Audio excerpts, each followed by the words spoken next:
What's good, everybody, and welcome to Kind of Funny Games Daily for Monday, September 9th, 2019. I'm Andrea Renee, joined by the verified one, at Tim Geddes. For the very last time, Andrea Renee, you and I hosting this show together. It's been years that we've been doing this now at this point. It has been. Very sad to see you go, but today's the last day of me and you. Right. Tomorrow's the last day of you and Gary. Correct. Wednesday's the last day of you and Greg. Correct. The thing that started it all. I got to say, though, everyone on the internet's been saying that we are the OTP, the one true pair. Oh, yeah. You know what I mean? The bomb squad. That's right. You know what I mean? Team red versus blue. And we got our bomber jackets on today to celebrate the Andrea and Tim combo. TNA. I was like getting dressed this morning, and I had to wear my What's Good Guardians Volume 2 shirt, which the What's Good Guardians clan, shout out to Solid Snake Ocelot for making me this shirt because it's Destiny's birthday today. Oh, happy birthday, Destiny. It's very exciting. It's Destiny that we'd be doing the show together. It certainly is, Tim. Yeah, very excited. And it's also destiny that Luke Smith is in the house. That's right. He is Bungie here. Zone? That is right. Bungie's own Luke Smith is going to be on We Have Cool Friends today at youtube.com/kindoffunny or on podcast services. But we're going to talk about that later because You're on Tim... that too, right? I am. Wow. I'm doing all the things this Wow. week, Tim.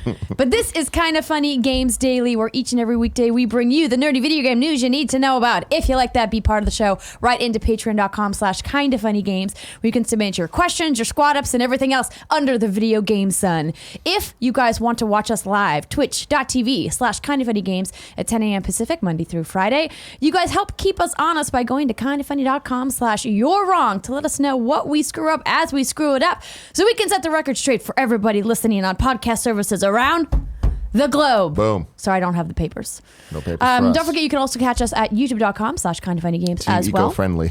Yeah, exactly. You know, we don't like to waste paper here. But I will say, at least Greg repurposes it by sending it out to patrons. It's true. That is true. That's a good thing. Housekeeping. It's my final week, as we already mentioned. Tim already ran through the schedule. Destiny 2's Luke Smith is on. We Have Cool Friends, which is immediately after the show, if you guys are watching live. And then friend of the show, Anthony Carboni, that guy. He's a cool kid. He's streaming Dreamcast games for the console's 20th anniversary over at twitch.tv/Anthony Carboni. He's raising money for Still Kickin, a nonprofit that helps awesome people who are going through awful things. Also, happy birthday to the Dreamcast. Yeah, man. Everyone's birthdays today. Yeah, Destiny, Dreamcast. Kevin's mom's birthday's in 10 days. Well, there you go. I'm never going to let this die, Barrett. It's my friend Chuck O'Haida's birthday today, too. Wow. All right, thank you to our Patreon producers, patreon.com/ReRetroGames, Blackjack, and Muhammad. Hold on. A Patreon is our Patreon producers? That's crazy. This is meta as fuck. Patreonception. Super meta. Make that money, baby. Make that money. And today we're brought to you by Hims, Manscaped, and Quip, but we'll tell you about that later. For now, let's get into what is and forever will be the Roper Report. Time for some news. There are 4 items on the Roper Report. A baker's dozen. Excellent. Kevin ran in here all busy. Something happening? What's going on? Nothing? Okay. Nothing Just relevant, I'm sure. waved us up. All right, for our first story, the Borderlands 3 reviews are up. So let's talk about some review roundup. But before we do that, I think it's obvious that I need to point out to you that got Kind a of Funny brand new Games laptop cover? I love it. Oh yeah. Wow. My other one was breaking a little bit. New move, new you, new laptop. New laptop cover. Sorry, didn't mean to interrupt the important stuff. I think I forgot that it was on there because this might be the first show I've had the new cover It's the reveal. on. Worth pointing out, of course, that Kind of Funny Games is working on a sponsorship with 2K and Gearbox for Borderlands 3. So we're not going to be reviewing the game as far as I'm aware. I mean, I'm not sure. But Greg's plans are with that. Greg I won't be reviewing the game. That's for damn sure. Greg wrote that while we have no feedback to offer on reviews, they've only had PC code available, by the way. We, of course, are working with 2K on the Borderlands show. And then he wrote in all caps, ethics. Yeah. So. He also said, they're like, we only have PC codes. And we're like, LOL, no. Yeah. I said the same thing. I was like, I saw the reviews coming out today. And I was like, where's my Borderlands code? I thought we were working with you guys. And then Greg was like, oh, no, it's just for PC. And I was like, drat. I'll wait. But Patience. we don't need to review it. No. Because everyone else reviewed it. Exactly. Listen, here's my thing. I know I'm going to love Borderlands 3 because I love Borderlands. I don't need to slap any kind of score on it. You guys know that I don't like putting scores on games. But without further ado, Metacritic is currently sitting at 85, which is fantastic. 85 is an excellent score. James Duggan over at IGN gave it a 9.0, and he said, if Borderlands 3 is what happens when a modern looter shooter doesn't concern itself with the longevity of its item economy and daily quests, then you can sign me up for Borderlands 4 right now. Being untethered from persistent servers and able to trade loot at will is a refreshing change of pace, but that's hardly the only reason why this is such an amazing co-op FPS. The sheer magnitude and diversity of its arsenal of fun and surprising weaponry is unmatched, and the striking amount of loving detail and variety packed into its energetic and replayable 30-hour campaign is what makes Borderlands 3 a high point for the series and the genre as a whole. Wow. That's Praising awesome. words. Over at Game Informer, they gave it an 8.0. Matt Miller writes, Borderlands 3 is a love letter to its fans and a celebration of the style of play it first popularized, filled with characters from previous installments and unapologetic in its silly humor and bombastic action. It's an amusing ride that seems hesitant to innovate. If more of what you loved before is your chief desire, Gearbox has granted that wish through a game of impressive scope that charts some very safe territory. And then PC Gamer coming in with a 63. Coming in hot. James Davenport writes, Borderlands 3 is the family circus by way of Spencer's Gifts. Yikes.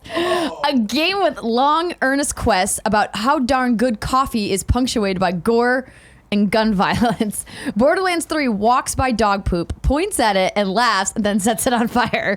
Borderlands 3 stays up until 11:30 p.m. drinking soda and Googling crass flash animations, taking detailed notes. It's stuck in the late 2000s when surface-level vulgarity was enough to qualify as edgy. Borderlands 3 is seriously obsessed with turds when the series was first conceived. It's stuck in a time when memes lasted months rather than days, when referential humor was still a novelty and not exhausting, when you could point at something the slightest bit abnormal or gross and call it a joke. Simpler times, not necessarily better times. That's interesting. That's always kind of been my vibe of Borderlands as a pretty much outsider. I played a little bit of one back in the day, and I watched Alfredo play through almost the entire thing. And I always was like, it's a little too just like, haha, jokey joke for me. But it's interesting to see the three reviews here and how they all kind of, there's the similarities, but then there's also the really it's decided by your tastes on, are you into that type of humor? Do you get that this is a game that is made to feel like the other previous installments, or are you looking for something new? Because if you are, this is probably not for you. But I think that if you're into Borderlands 3 and excited for Borderlands 3, you already know that. Right. Well, games that really rely a lot on humor as part of their narrative are always going to be more divisive than games that don't. I even think about the South Park RPG series and how divisive that was purely because it was South Park, and they have a very poignant point of view on their humor. So I think that this is going to be fine for people who love it, and I'm okay with that. I think everything I've said about the game so far from what I've played in preview events has shown that it's more of the same but with a higher level of polish with some added bells and whistles, and that's really all I wanted. Because if they're going to innovate the series now, I feel like it's too early in this franchise to do a major overhaul in the mechanics and the systems, but also like, don't take that risk. You know, go with what you know, go with what your fans want, and then next time, you know, if they have the technology of the next generation that they're working towards, they can maybe do some new, innovative, cool things. Yeah. So, but we're at the end of this console cycle. Generally, what we see at the end of the console cycle is exactly this. It's something that's highly polished, but not necessarily something that's incredibly innovative. Yeah. So, I'm excited to play. It's going to be fun. I'm excited for this next news story, Andrea. Yeah, Tim, you want to read this one? Yes, I do. Resident Evil Project Resistant teased. This comes from Matt Purslow at IGN. As promised by Capcom recently, a new Resident Evil game, Project Resistance, has been revealed with a short teaser trailer ahead of its gameplay debut at Tokyo Game Show this week. The trailer shows 4 characters in what appears to be an Umbrella laboratory. They're repeatedly attacked by zombies and a liquor that appear to be unleashed by an unseen shadowy presence in a control room. The person in shadow ends the trailer by putting on a pair of mechanical gloves that glow with red LEDs, which are mirrored by 2 glowing red eyes beneath the brim of a tyrant's hat, seemingly suggesting that this antagonist has the power to control one of Resident Evil's most notorious enemies. The trailer further teases the fan theory of Project Resistance being a 4-player co-op game, possibly even a new Resident Evil Outbreak title. The situation in the video certainly appears like a 4-player horde-like situation, and one of the characters' jackets looks like it could be a Raccoon City University jacket, a location featured in Resident Evil Outbreak. Further information will be available at TGS this week, starting on Thursday, September 12th. Gameplay footage has been promised, and anyone planning to attend the show in person can see the game at the Project Resistance booth. Ooh, exciting. I've said it before, and I'll say it again. The RE engine is my favorite engine in video games. It just makes things look so good to the point that you watch that trailer like, is this CG or is this in engine? It's in engine. That is insane. It's beautiful. It's gorgeous. The shadows and everything adds so nicely to a game like Resident Evil because it adds to the fear. There's nothing scarier than seeing the little flicker of reflections in water or shadows that you think is a zombie coming around the corner. And like that, I feel, is what really kind of reestablished what survival horror games and Resident Evil games in particular can be. And then to see what they did with DMC5, a totally different genre of game, but it still added so much because it's just breathtakingly beautiful. To add it now to a 4-player horde mode Resident Evil isn't necessarily what I want from Resident Evil, no. But this trailer, I was like, all right, you're kind of ticking the boxes of things to get me interested with all of the, like, this looks like RE2 multiplayer. I'm down for that. Yeah, and Barrett, if you wouldn't mind pulling the trailer up, that would be excellent so we can take a look at it for people who are watching with us right now. I wouldn't have believed you if I hadn't played Resident Evil 2 Remake for myself and just seen how fantastic the graphics look in that game and how well it played in the engine and everything that they've done to revamp And then real quick, I do want to say, I'm not entirely sure that it's not CG, but I'm with you. Having played it, it does look like that. It could be. When the suspension of disbelief is there. The moments in RE2 playing through it where I was just like, how is this a game? Like, we're plentiful. So. Absolutely. I'm with you in like the lighting and everything. Super atmospheric. So of course, not only is Tim excited, but my What's Good Games co-host Brittany Brumbacher was all kinds of excited when this came out this morning. #1. Yeah, she was tweeting about it last night, saying she was going to wake up early for the reveal. And so I tried to get her on the phone this morning, but she's at the vet with her dog, Reb, just doing some routine checkup work. Don't worry, everyone's okay. But she did text me this. I am a glass case of emotion, all caps. I really hope this is a true co-op and not 4v1. It looks like it could be 4v1 with the mystery man flipping the switches. I'd like to think that said mystery man is Wesker pre-RE5, fucking with some unfortunate souls that found themselves in the worst possible place. It has to be pre-RE5 because of the game Wesker, one of the main baddies of the earlier games, becomes a toasty lava man and he's real dead. I love that we have traditional RE bioweapons, and since the garb of these kids looks in the 90s, I'd be surprised if we see anything from RE4 and up.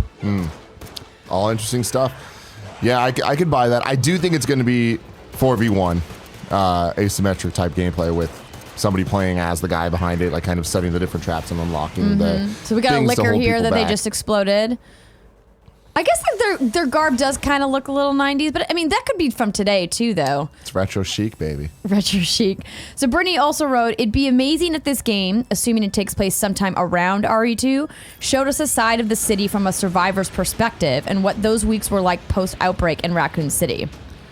My thoughts are it's not going to have much story at all. I think she's being a little bit hopeful. Yeah, in having that's Brittany. I appreciate that. Yeah. I appreciate that tying in because, like, if I remember correctly, the Outbreak games aren't canon to the main storylines. That's a kindoffunny.com/you're a wrong moment. Let me know. I'm the wrong person to ask. But I enjoyed the Outbreak games back in the day, but I never really went to them for their story. It was more for the novelty of playing an RE game with other people. Right.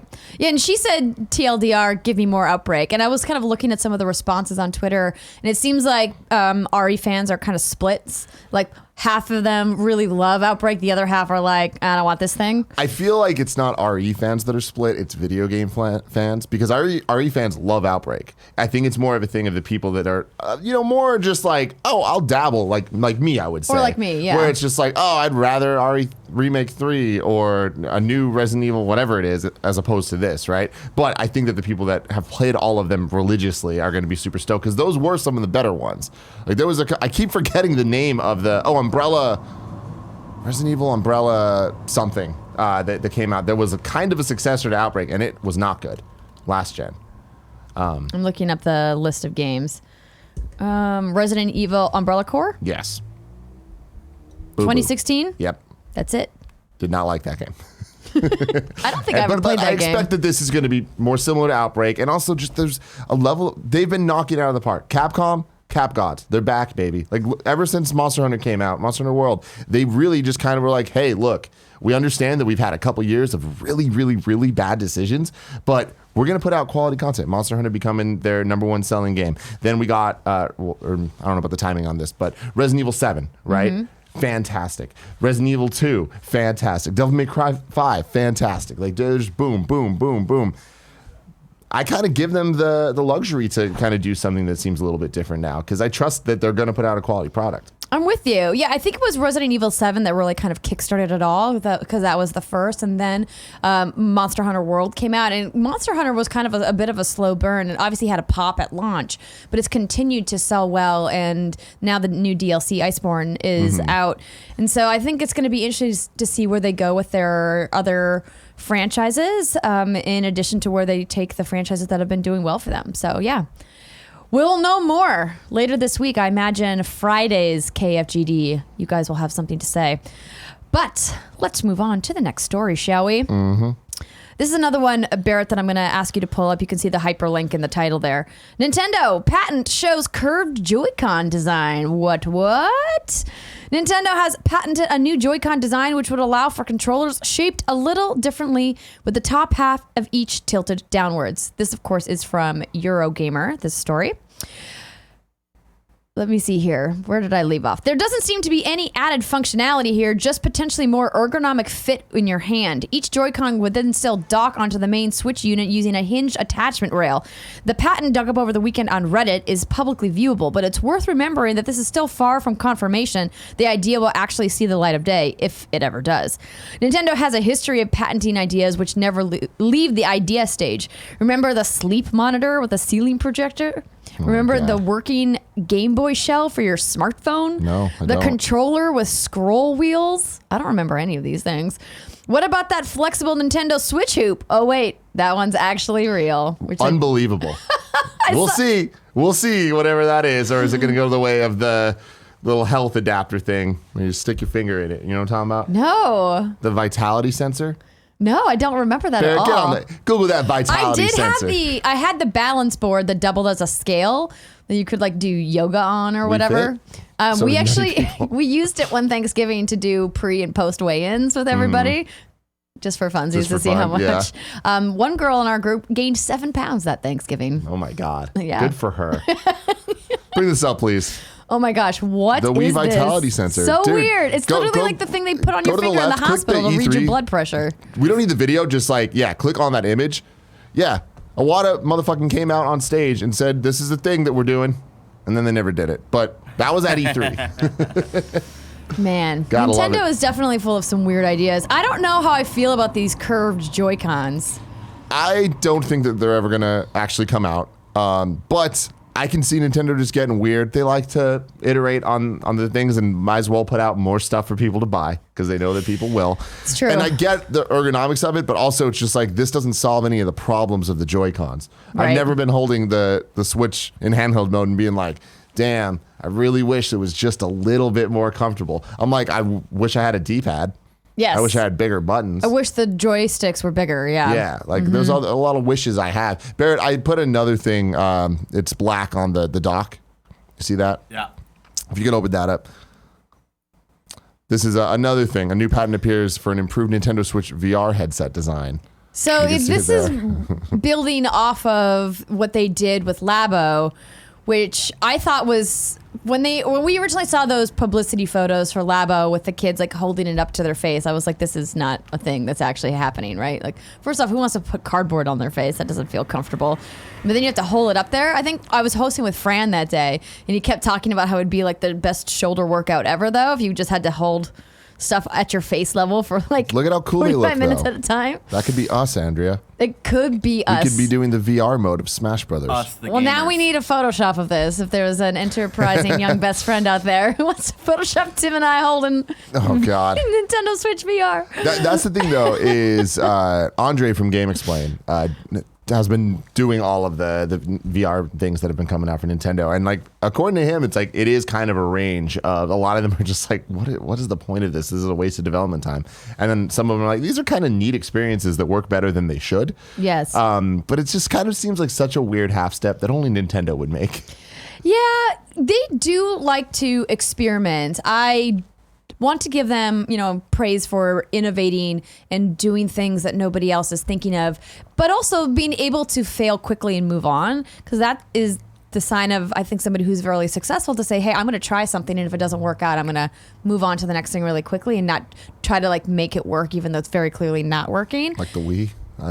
No. You didn't think the Wii worked? No, the Wii worked in many ways. What didn't work is we're going to shoehorn these motion controls into every game. Every game.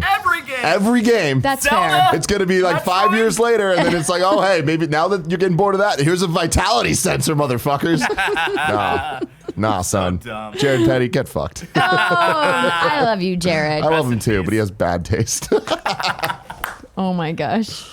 He does sometimes have bad taste. Wait, that's yeah, true. doesn't he say that the Wii controller is the best controller? No, we got into an argument one time about him saying that how many amazing games the Wii had, and I was like, name 5 amazing games, and he just started naming games that were on the Wii. I'm like, those are different things. The Wii had a lot of games. It's true. Nano Sorry, Biologist guys. over at kindoffunny.com/you're wrong says the Nintendo Sleep Monitor is coming with Pokemon Go Plus for Pokemon Sleep. It's not that's right. dead yet. That's right. And he also writes that the Nintendo Health Sensor is not for checking blood pressure. In the hospital, it is called a pulse oximeter, and it is used to check heart rate and oxygen saturation in the blood. Well, thanks. Thrilling gameplay mechanics there. You know what I mean? It's all about that oxygen saturation, Tim. Oh, man. Well, let's move on to another controversial story. Is it an X button or a cross button, asks Vicky Late at Eurogamer. The symbol that is the southernmost position of the 4 buttons on your DualShock controller. What do you call it? X. If you're of rational mind, you'll probably call it the X button, right? That's what I call it, and that's what my pals call it. I mean, we've all seen detractors, those unsettling people who wait for it, call it cross. Ha! They're just being contrary. We all know the truth. We know we're right. Except we're not. After the latest what do you call this button debate raged on social media, PlayStation UK decided to wade in. Only instead of clearing everything up, all it's done is blow our collective minds. According to PlayStation, X is wrong. I'm wrong. We're all wrong. And if I can barely type this, my fingers are shaking so badly. It is indeed called a cross? Triangle, circle, cross, square, PlayStation UK insisted. If cross is called X, it's not. Then what are you calling circle? Oh.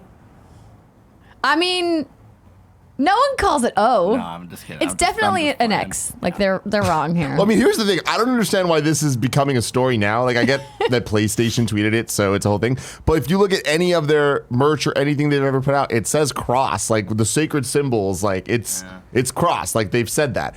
Yeah, they're fucking wrong. People call it X, but it doesn't matter. It is cross. It's like the guy who made GIF. He also pronounces it GIF, and it's you're No, it's GIF. It's GIF. It's definitely you GIF. can deal with that. But that's the thing is P.S. I love you, XOXO that we had. No one calls it O, but no one got upset about that. That's True. the thing. It's visually you look at it, you get it. You know what I mean? Yeah. But it's the same thing when you're saying numbers and you're giving someone's phone number. Who says 0? People say O. I say 0 sometimes. Yeah, I say 0 too. No, you don't. I do. I don't believe you. No. I'm sorry, Tim. When there's an error on a website, what do you call that? 404. There you go. Yeah. I say 404. It doesn't mean I don't say 0 when I'm giving my phone number. Okay. Both can be true, Tim. Both can be true. But I'm with you. But what's interesting is that there's you had dropped in this image of somebody responding to the tweet that PlayStation UK made. Can you bring this up, Barrett? Talking about crosses having the same distance between each stick, but that X's form a rectangle. But doesn't a lowercase x aren't they the exact same as a cross? Because this looks like an uppercase X to me. I'm trying to figure out how to open this image. No, without even a showing. lowercase x, it's just smaller than the uppercase capital. Wait, I'm trying to look at him here. So I typed him into the doc here, trying to make him really big. Wait, what's happening? No, stop it, computer. If you type X 3 times and then hit search, crazy shit happens. Don't do it, Tim. Did you pull up the image? No, hold on. I'm trying to No, the copy lowercase it X and looks not show like the it's doc. symmetrical. Oh, I feel you.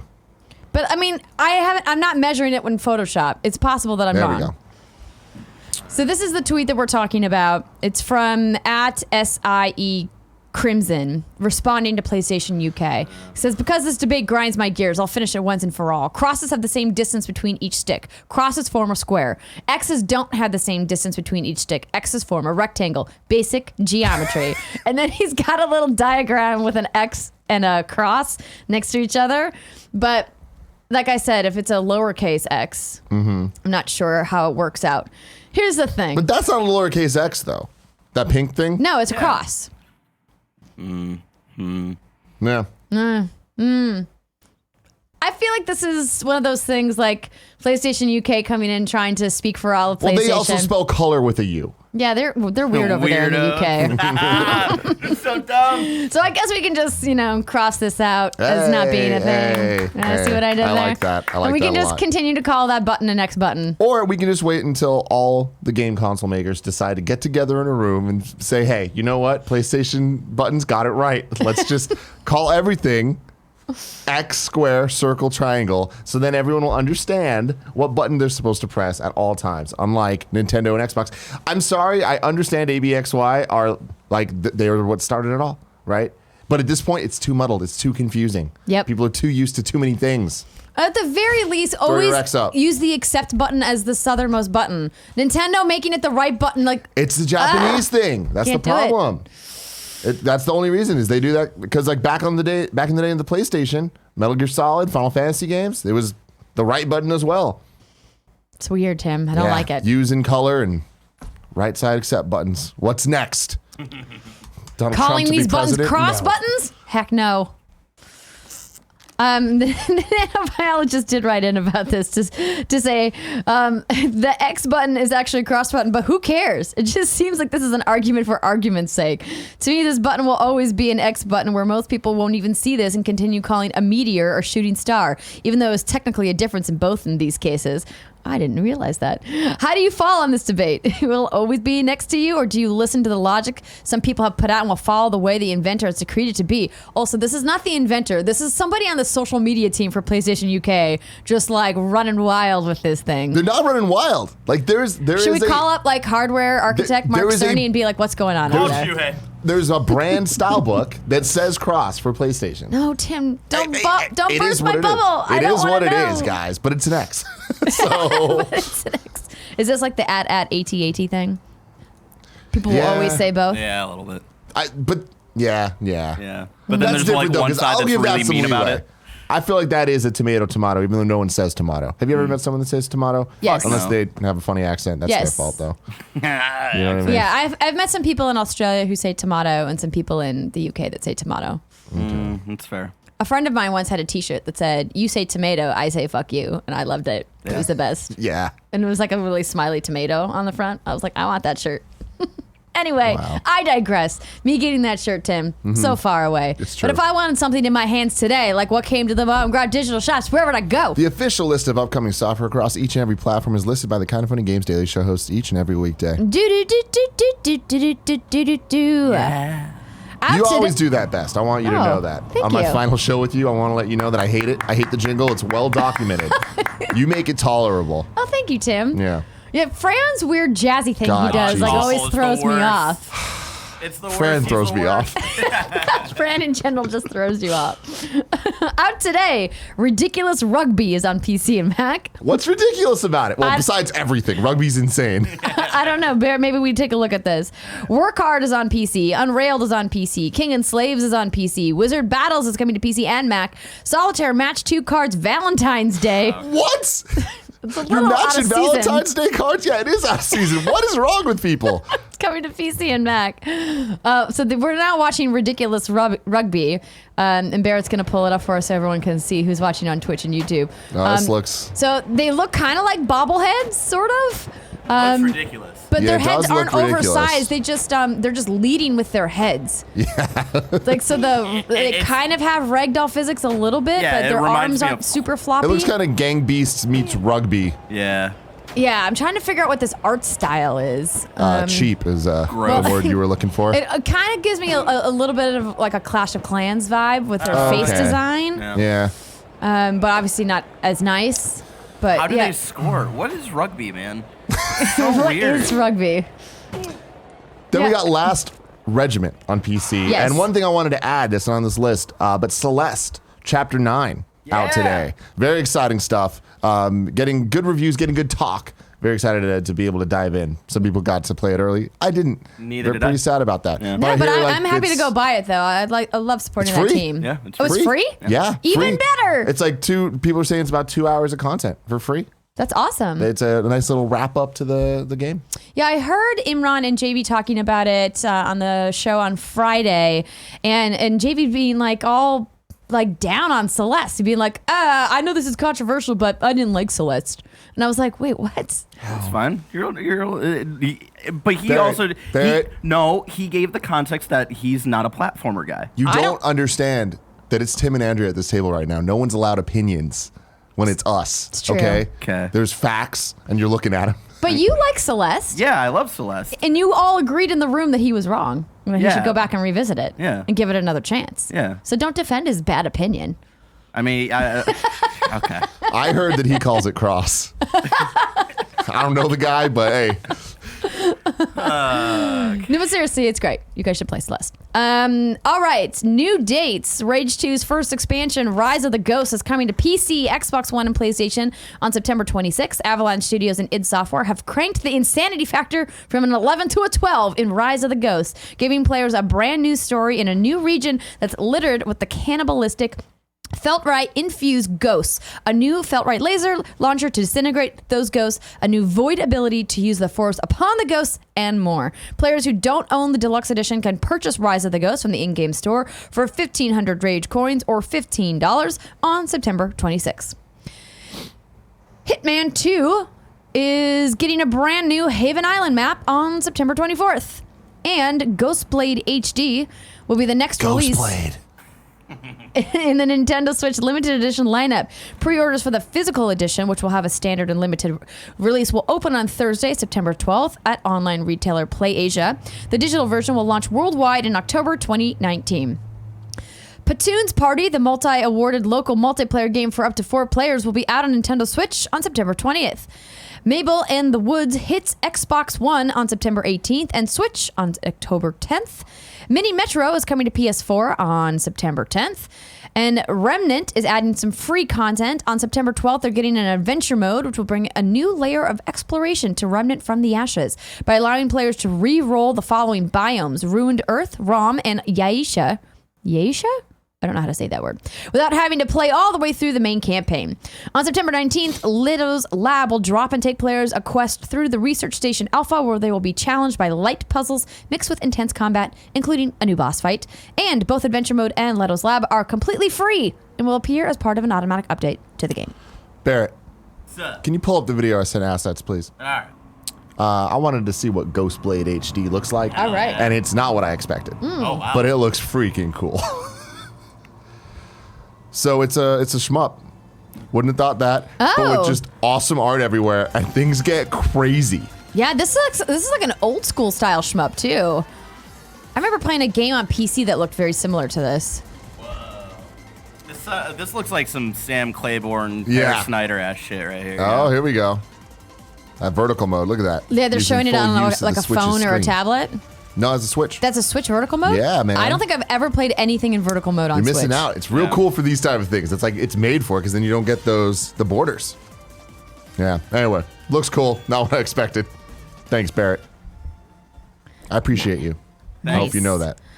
All right, deal of the day. I just popped on over to Wario64's Twitter page to see what we got, and it looks like you can buy the Xbox wireless controller, the Fortnite Special Edition purple one, for $54.99 on Amazon. Wow. 'Cause I think that was previously only available in the bundle, but now they've broken it out. I've seen them sending it to people. Keep asking my friends at Xbox, I would like a purple controller. You could send one to me if you want. Purple. Please. Hearts. Thanks. Wario64 also tweets about some deals happening on Steam all week long, including, let's see here. You can buy Grand Theft Auto Vice City for $3.49. What a steal. What a steal indeed. That's Grand Theft games. And then there's a bunch of other I games that tried. I've Try never to do played. Andy humor Tim. That was an Andy-ass joke right I was there. trying to make a pun, not an Andy joke, but I just didn't get there. Yeah. So it came off like an Andy joke. We said Xbox, I think, in the last couple of minutes, and someone in the chat said, you mean Crossbox? Oh, hey. There you go. Crossbox. That sounds terrible. All right, now it's time for Reader Mail, where you can write into patreon.com/kindoffunnygames, where you can get that show ad-free. But speaking of ads, this episode of Kind of Funny Games Daily is brought to you by... Let me add them. Hims. Nick and Andy noticed their hair was thinning and they decided to do something about it. They went to forhims.com. Hims is a wellness brand for men that helps you deal with all the awkward problems you don't want to make an appointment to talk about. Forhims.com is a one-stop shop for hair loss, skincare, sexual wellness for men. Thanks to science, baldness can be optional. Hims is helping guys be the best version of themselves with licensed physicians and FDA-approved products to help treat hair loss. There are prescription solutions backed by science. Hims was created by a guy who knows there are some men's health conversations that are easier online than in person. Hims connects you to real doctors online, which could save you hours. It's completely confidential and discreet. You just answer a few questions. A doctor will review, and if they determine it's right for you, they can prescribe you medication to treat hair loss that is shipped directly to your door. You guys can get started with Hims Complete Hair Kit for just $5 today while supplies last and subject to doctor's approval. You can see the website for full details and safety information. This could cost hundreds if you went to the doctor or a pharmacy or anywhere else. Go to forhims.com/gamesdaily. That's forhims.com/gamesdaily. forhims.com/gamesdaily. Here's a new one for you guys. Manscaped. Let me tell you all about it. Support for Games Daily comes from Manscaped, who is #1 in the men's below-the-belt grooming. Manscaped offers precision-engineered tools for your family jewels. Oh, they're making this rhyme. So check this out. This is the first ever ad copy that ever specifically says to talk about my balls. So I'm going to. We've all been there. You know what I mean? It's a Saturday night. You're getting ready for a crazy Sunday morning, and you're just like, I need to get some things in shape. You know what I mean? And the next thing you know, you're buzzing, and then you get the nick. Barrett, is there anything worse than that, Nick? Scarpino? No. Oh my God, nothing worse than it at all. Manscaping accidents are finally a thing of the past, and don't use the same trimmer on your face that you're using down there. That's just nasty. Manscaped also has the Crop Preserver, an anti-chafing deodorant and moisturizer. You already put deodorant on your armpits. Why are you not putting deodorant on the smelliest part of your body? Get 20% off free shipping and free shipping. 20% off and free shipping with the code GAMES at manscaped.com. Always use the right tools for the job. Your balls will thank you. Get 20% off and free shipping with the code GAMES at manscaped.com. That's 20% off with free shipping at manscaped.com and use code GAMES. And finally, shout out to Quip. The best way to ease back into your post-summer routine is to start it up before September. Simplify the morning and evening now with a simpler electric toothbrush from Quip before the end of September. I'm going to say there because we're already in September. It's true. You know what I mean? Mm-hmm. I just went to Tahoe for a wedding. Yes. And guess what was so easy? Packing my toothbrush. Got that nice travel case? I had the Quip. You flip the thing, you put it in. Next thing you know, your toothbrush stand that is a fixture of my shower is now in my travel bag ready to go with me to Tahoe. I brush my teeth twice a day in Tahoe. It was insane. That's 2 great. minutes at a time. Twice a day, Tim. Four quadrants. Up. You know what I mean. We got the northwest, down, we got the northeast, we got the southeast and the southwest, man. We got all of them. 30 seconds each. There's that nice little vibration, that tingle that lets you know it's time to move on. Quip's got a built-in 2-minute timer like I was talking about. Plus, there's no wires or a clunky charger, and it runs for 3 months on a single charge. It's great. You never need to worry about it. The moment you're like, oh, I should get a new thing, it shows up in the mail. You put the new brush head on, you put the new battery in, you're ready to go for 3 more months. Brush heads are automatically delivered on a dentist recommended schedule every 3 months for just $5, a friendly reminder when it's time for a refresh and to stay committed to your oral health. That's why we love Quip and why it's perfect for getting back into a routine. Quip starts at just $25. And if you go to getquip.com/games right now, you can get your first refill pack for free. That's your first refill pack free at getquip.com/games. All Remember right. when they used to tell us you're supposed to brush your teeth 3 times a day? Wait, when? When was I feel that like growing up in school and stuff. Yeah. Like, it was like, oh, you're supposed to eat After 3 times every a day. meal. And it's just like, motherfucker. I mean, it's better if you do, Yeah. but I mean, who's bringing a toothbrush with them all the time? I mean, with to at Quip, one you point. could. Yeah. You could, You know yeah. what I mean? Yeah. Well, when I had my Invisalign, I was bringing a toothbrush with me everywhere. Same, yeah. 'Cause I was always having to brush my teeth and then put my trays back in. Yeah. It's nasty. Okay. Yeah. You about that life. Exactly. What's up with that reader mail, Andrea? Well, the first one is from, now it's interesting, our conversation. Is it Bortson00 or is it Bortson00? Bortson double O, baby. Double O. I like it better. You Double let O us know, Bortson. Bortson. Good morning, Andrea and Tim. Today is the 20th anniversary of the Dreamcast. And I just want to say, / argue, that the Dreamcast is the most influential game console of all time. Well, I'm just going to say you're wrong there. With its online gameplay, creation of the 2K Sports franchise, pre-boot menu that is now common for all consoles, VMU games, some of the first second screen experiences, and of course the Sonic Adventure series music, it was the first console I ever owned and is still one of the best consoles of all time. I asked today that we all take time and reflect on our Dreamcast memories and remember the last console that Sega made. You know, I'm just going to come out and say it. The Dreamcast, I think, is the most overrated console of all time. And people's memories of it always get down with surprise that. me. Always surprise me. And I get there's different taste out there. Everyone has their things. I will say, though, Bortson, you're making a very compelling argument here. There's a lot of things that I haven't thought about in the context of influencing video games and where they're at now. Because, like, he's right. Like, the 2K games were the first real console online experiences that I feel hit mainstream. Yes, you could play games before, like even as far back as like the Super Nintendo, using online connections and stuff. But the 2K games made that something that was like a experience that was part of the general zeitgeist. And I feel like later Halo kind of like knocked it out of the park. And changed the game with Xbox Live, but you needed that boost that the Dreamcast gave. The pre-boot menu and stuff, that's right, it was the first one. It was the first kind of introduction to a lot of these different features that we now just have in all Take for video granted, games. yeah. But in terms of memories of Dreamcast, I remember being very excited going in. I was always a Sonic kid. I mean, of course, I'm a Nintendo kid first and foremost, but I loved platformers and I loved Sonic, and I couldn't wait to see the transition into a 3D game. And when Adventure launched with it, and then later going into Adventure 2, I was so hyped to be able to play it, even though I didn't own the console, and I wanted it so bad. And it wasn't until years later that I played Sonic Adventure 2 Battle on the GameCube when it finally got released. And I was so excited that I finally got to play this game. And then I played the game. and then it all started Just falling burst apart. the bubble music, for you? you're right. The Sonic Adventure music is just, chef's kiss. It's fantastic. Escape from the City, are you kidding me? But the games are at most a third good and 2/3 bad. Yeah, I'm looking at the list of Dreamcast games, trying to remember what I even played on Dreamcast, because I didn't spend very much time with my Dreamcast. I was very much a Nintendo 64 girl.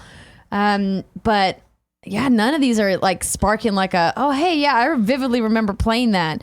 I feel like the Dreamcast is the Jared Petty of consoles. Not to mention Jared Petty twice in one episode.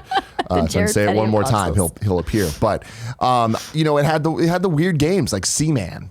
And it did have the NBA 2K games, NFL 2K games, and then on top of that, there was the Sonic Adventure games, and I feel like there was a lot of just obscure Japanese experimental games, which Like is Shenmue? and then there was Shenmue, the rise of Shenmue, right? Like that that was a big moment for Dreamcast and for Sega, but at the end of the day, there's a reason things happened the way that they did. It's true. Barrett, do you have any Dreamcast memories, or were you not born yet? It also had Power Stone, which last week. See, here's the one, like the real shout out. Sorry, Barrett. The last thing is shout out to Dreamcast for its successes. It was so good at emulating arcade games, and because the infrastructure was the same. So games like Power Stone, games like Marvel vs. Capcom 2, like the Dreamcast had the definitive console version of MVC2. Like that's important. Especially during that time when arcade games were at maybe not an all-time high, but close to it. Barrett? Yeah, I was a N64 kid. Was this Sega's last console? Mm-hmm. There's a reason for that. But a lot of people are saying Jet Set Radio. They wanted to give that a shout out. So Jet Set Radio. Yeah. Another game though that honestly I never loved. The soundtrack was cool. The look was cool. But yeah, I played it like way too. Like I played it at like my friend's house in high school, and I was like, I don't get it. Yeah. Why is this cool? we're the wrong people to be celebrating the Dreamcast. I'm sorry if you love it. Keep loving Happy your birthday, things. Dreamcast. Yeah. All right, let's go on to the next question here. Evan M. writes in and says, "Good morning, Tim. Good morning, Evan. Tomorrow is the new yearly iPhone reveal, and I would be remiss to not mention it with Tim on the show, because Apple has recently been publishing games from real traditional game devs. That game company comes to mind. Do you think we will see any gaming news at tomorrow's iPhone conference? Mobile games are a big deal to most of the world, and it seems like the perfect time to speak to that audience. However, without knowing too much about how Apple structures their announcement and conferences, will we see any exciting news about Apple mobile exclusive games? Thanks for all you do, and good luck, Andrea, down in LA. Evan M." Yes. Yes, absolutely. Apple Arcade is absolutely going to make an appearance. And we know that for sure because for the first time ever, Kind of Funny and Greg Miller were invited to go to the snap. iPhone event. And that would only happen if they were going to talk about game stuff. Is he going? Right. He is going. That's really cool. It's pretty damn cool. I've always wanted to go to Mountain View and go to an Apple for the event. fun of it. But Yeah. the weird thing is it's like, I don't think it's going to be as cool as you'd think. Like going to an E3 press conference is fun because there's like crazy like Fans and things like that? fanfare Yeah. and like just like there's energy to it. Whereas like the Apple presentations, I mean, unless you were there for some of the like real iconic ones, which tomorrow is not going to be. Yeah. Like the rumors going in that at this point seem pretty confirmed. We'll hear some stuff about Apple Arcade. We're going to get the iPhone 11, iPhone 11 Pro, some form of a cheaper one, and the big one more thing moment that people are expecting is a tile-like system where there'll be this little circular Apple sticker kind of thing that you can put onto stuff. And they're expanding the Find My iPhone feature to be just Find My. And then you can like put it on your laptop. Or that's not a good example because you can already do that. You can put it on Barrett's hat. And then Can you put it on your always find keys? Yeah, I think that's really kind of what they're pushing. There's like leaked images of like keychains with it on it. Yeah, or if like you have a wallet, you can stick it inside your wallet or But I'm like gonna in put it on Barrett. or your purse or something. Because I need to find him at all times. Where is Barrett? We had an engagement ring scare. Do you think I could put it onto the engagement ring? You could. No, but you should have a separate insurance policy for it. If you need help with that, I can help. I can help you with that There's adult no thing you chance in should do. fuck that Barrett has looked into insurance. And when I say policies. scare, we like freaked out for like 10 minutes, and then we just realized it was on the nightstand. It was like, oh, okay. This is It's why right you there. have a ring dish. In the Drake household, we have 3 locations for the ring dish, and that's Right. the only place the rings go. You take Yep. it off; they must go in one of these 3 locations, so you always know where it is. Yeah, it was a weird spot because she never puts it on my nightstand, and my nightstand does not have a ring dish, but she does. After that happened, she's like, I got to get a fucking ring dish for that nightstand. So, And you can get so many cute ones. We Yeah. should make a kind of funny ring dish. Add it to the We store. should. Let's do it. It would be cute. The little face. It would be perfect. It would be perfect. I'm in. So I wanted to pull up a story that was posted on Macworld today, talking about the Apple Arcade release date, games list, and price rumors. So this was posted 7 hours ago by David Price, who said that Apple Arcade was first revealed, of course, at Apple Spring Press event back in March. That the release date is scheduled to be. We're hoping that they're going to give the release date. I thought they gave it here. We're hoping they're going to give the release date at the event tomorrow, where ideally, in a perfect world, they'd say it's out today. But if not out tomorrow or this week, that they'll hopefully launch it or soft launch it sometime this fall. The price is rumored to be $4.99 a month, and you get a free 1 month trial will be available. As with News Plus, the standard fee will include family sharing, so it's up to 6 people will be able to share a subscription. And according to reports, Apple will collect the monthly fees from subscribers, and the revenue from these subscriptions will then be divided up between developers based on how much time users spend playing their game. What games are included? And just so we go back to the question here from Evan, Apple's been working with big video game developers and publishers for a long time. I'm not sure why Sky from that game company was the one that you thought of first, but since Apple's been making games, the major publishers have been releasing stuff in the App Store. So, Well, I think because it was like the first time that they had a big deal, kind of critically acclaimed game studio working on an original game that was exclusively for iPhone. exclusively. Well, I mean, I guess even then it's not, right? But yeah. exclusively for mobile. Right. Which did Sky end up going on the Switch? Or I think it's going to at some point. Yeah. But whatever. It's like undeniable that Sky's focus was mobile. Whereas like before that we had Infinity Blade from Epic, but like that I would even say is different because Epic now they're kind of a bit more of like a household name, but I think that then they were more like, oh yeah, no one was surprised they're working on mobile stuff because there was money to be made there. Well, I mean, it was Chair that made Infinity Blade, and I vividly remember when that first game came out because I was still hosting that iPad show like way back in the day, and it was a really big deal because games on iPad, were this brand new thing that were happening, and having games specifically developed for the glass and touch controls was a very specific type of gaming that a lot of people back then and some even today don't consider real gaming. They consider it casual gaming. And I'm not here to debate the merits of what casual versus hardcore is because I think a lot of people have a variety of definitions. But I've always been of the mindset that mobile games frequently get overlooked by people who only play on PC and console. And there's so many fantastic mobile gaming experiences out there. So I'm excited to see what they're going to bring. I hope that they have some really cool reveals with Apple Arcade. I hope we get the final pricing. I hope we get the release date. I've been someone who's loved playing games on my iPhone, and I would love to see what they're going to offer. So that is starting at, I believe, the same time the Games Daily is starting tomorrow. Yeah, so we'll have to get a live report at some point. We'll check in during the show with me and Gary. A counterpoint to your point about this is okay. I too enjoy mobile games very often, but I've never found myself really enjoying the mobile games the way that they present them at these shows. And I think them pushing out Apple Arcade won't change that. Because I feel like whenever it's these big AAA titles that they're trying to push, mobile AAA titles, right? It's like it always kind of feels try hard. Like it feels like they're trying to change people's minds. They're like, no, but look, you can have your console experience here too. Whereas I feel like the value and power of mobile games is kind of that time wasting in a good way value of just checking in every once in a while to play through and get the thing of the day or whatever it is. And I feel like the games that kind of really succeed on mobile are the ones that just happen and then you start hearing about, right? Mm-hmm. Whereas like the ones that Apple are kind of trying to curate for you, in my experience, aren't the ones that I'm like, all right, this is what's up. Super Mario Run comes to mind.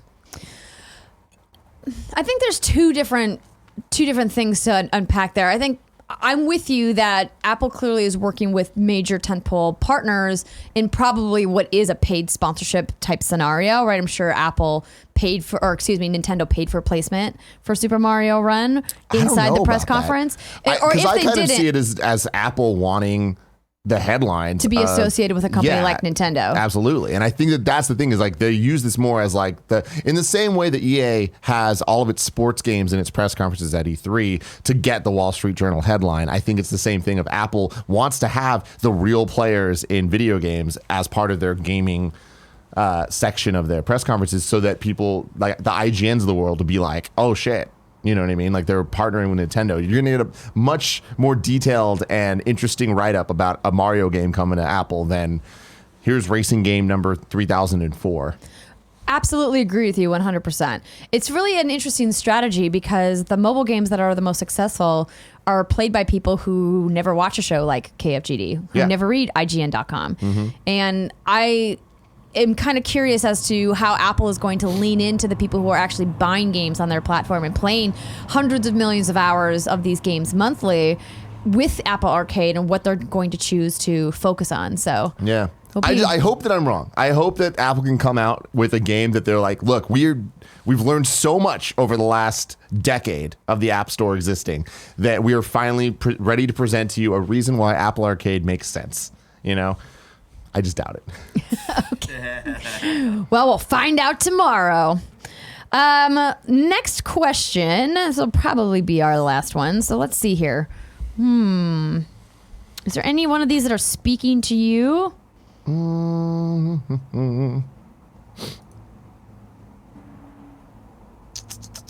What do you think? 2038 Pokémon CEO at the end there? Yeah, why not? Looking back at your freshman year in the industry, what advice would you give yourself? Bonus, anything in regards to networking. P.S. The Linktree link from... Oh, yeah, I already told you guys this. So, Tim, looking back at your freshman year in the industry, what advice would you give young Tim?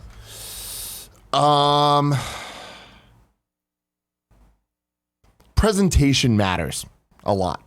How you present yourself visually and how you speak to people and all of that really matters. And your first impressions are so important. And you don't want to get written off as a joke to people.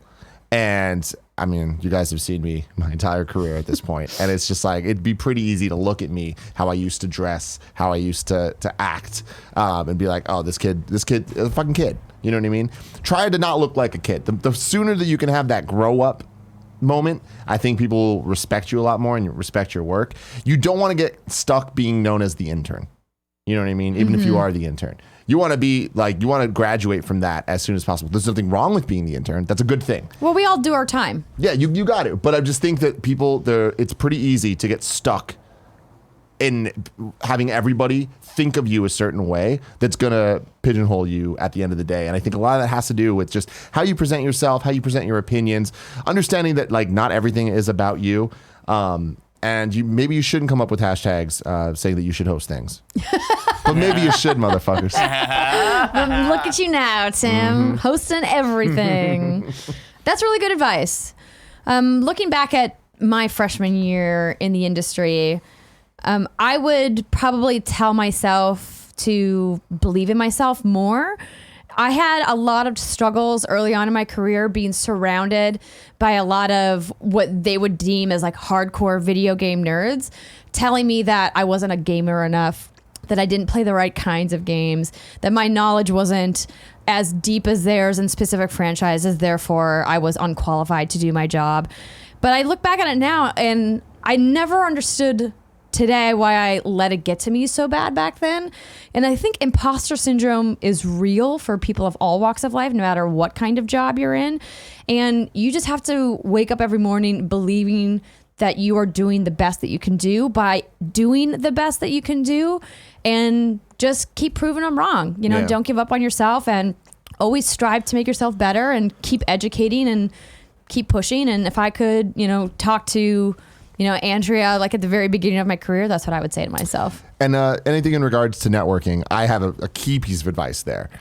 Don't ever let your ego get in the way, and just always say hi to people. Always introduce yourself and remind people who you are. Because a big thing is everyone's had that moment where you're walking and then you see somebody that you went to high school with and you're just like, ooh, I don't want to talk to them. You know what I mean? And you just have that feeling where you try your best to avoid eye contact and all of that. You know the best way to just own that situation?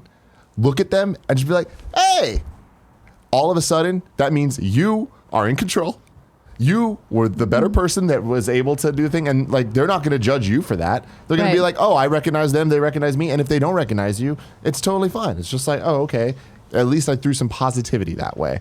And in the industry, something I learned pretty early on is and to this day, this still happens, where I've been with Greg so often at events, or I've been with people that like know more people than I do.